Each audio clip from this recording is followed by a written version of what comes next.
ભુજ ખાતે માતૃછાયા કન્યા વિદ્યાલયની સ્થાપનાને 40 વર્ષ પૂર્ણ થતા તેની ત્રિદિવસીય ઉજવણી કરાઈ હતી, જેનો આજે આખરી દિવસ હતો। ત્યારે આજે સવારે રાજ્યના શિક્ષણ મંત્રી શ્રી ભૂપેન્દ્રસિંહ ચુડાસમાએ શાળાની મુલાકાત લઈ અહીં ઉજવણીના ભાગરૂપે યોજાયેલા વ્યાખ્યાનના કાર્યક્રમમાં હાજરી આપી સંબોધન કર્યું હતું। આ પ્રસંગે જાણીતા શિક્ષણવિદ શ્રી ભદ્રાયુભાઈનું વક્તવ્ય પણ યોજાયું હતું। આ પ્રસંગે રાજ્યના કુટીર ઉદ્યોગ મંત્રી શ્રી તારાચંદભાઈ છેડા, ભુજના ધારાસભ્ય ડોક્ટર નીમાબેન આચાર્ય, શિક્ષણ સમિતિના ચેરમેન શ્રી કેશુભાઈ પારસિયા, શાળાના ટ્રસ્ટી મંડળના સદસ્ય શ્રી યોગેશભાઈ, મધુભાઈ વગેરે ઉપસ્થિત રહ્યા હતા।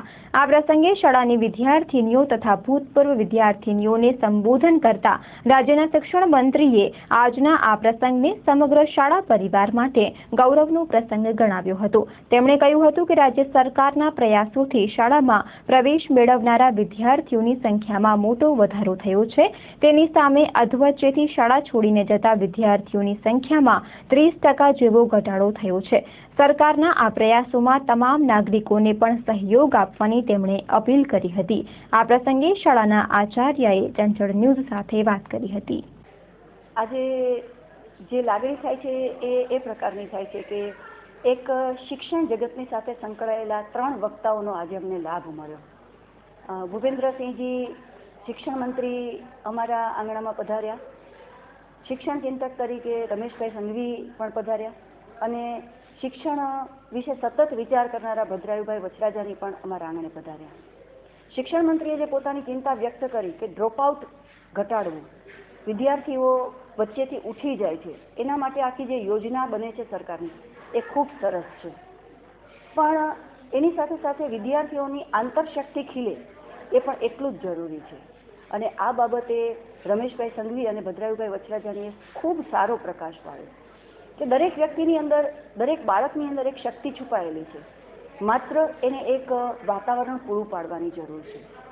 નવી શિક્ષણ તરાહની અંદર ગોઠવાવું ખૂબ જરૂરી છે। શિક્ષકોએ આજના ટેકનોલોજીના યુગ સાથે તાલ મિલાવવો પડશે, કારણ કે આપણી સામે બેઠેલું બાળક એ આપણા કરતાં કંઈક આગળ છે, એડવાન્સ છે। જો એની સાથે તાલ નહીં મિલાવે તો શિક્ષક તરીકેનું અસ્તિત્વ એ જોખમમાં છે એવો જે સૂર કાઢ્યો એ અંગે ખરેખર શિક્ષણ જગતે વિચારવું જ રહ્યું। આજના સવારના સમારંભની અંદર આ બધા જ મહાનુભાવોએ શિક્ષણ અંગેની ચિંતા અને એક જે નવી દ્રષ્ટિ આપી એ અમારા માતૃછાયા પરિવાર માટે ખૂબ ખૂબ લાભદાયક છે। પણ આજ સાંજનો કાર્યક્રમ પણ ખૂબ અનેરો છે, કારણ કે આજે સાંજે આજની સંધ્યા સુરીલી બની જશે, કારણ કે સંગીતના સૂર રેલા છે।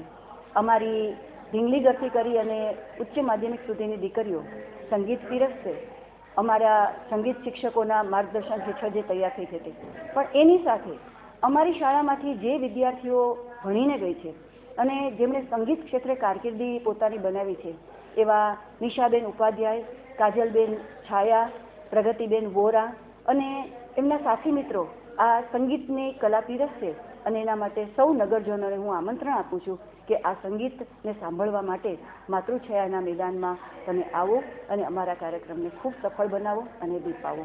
કાર્યક્રમના અંતમાં એટલું જ કહીશ કે આ 3 દિવસ પૂર્ણ થઈ ગયા ખબર ન પડી, પણ પછી જે ખાલીપો લાગશે એ કદાચ કાનને ગમશે નહીં અને મનને જંપવા નહીં, ફરી પાછું કંઈક નવું વિચારશું। જે ટેકનોલોજીનો યુગ ચાલી રહ્યો છે એની સાથે તાલ મિલાવવા માટે કેવી રીતે વિદ્યાર્થીઓને વર્ગખંડની અંદર ટેકનોલોજી દ્વારા શિક્ષણ આપવું, સાથે સાથે શિક્ષક કે વિદ્યાર્થી એક બીબાઢાળ ઢાંચામાં ન રહેતા એક મુક્ત બનીને જે શિક્ષણની પ્રક્રિયા છે એમાં સંવાદાત્મક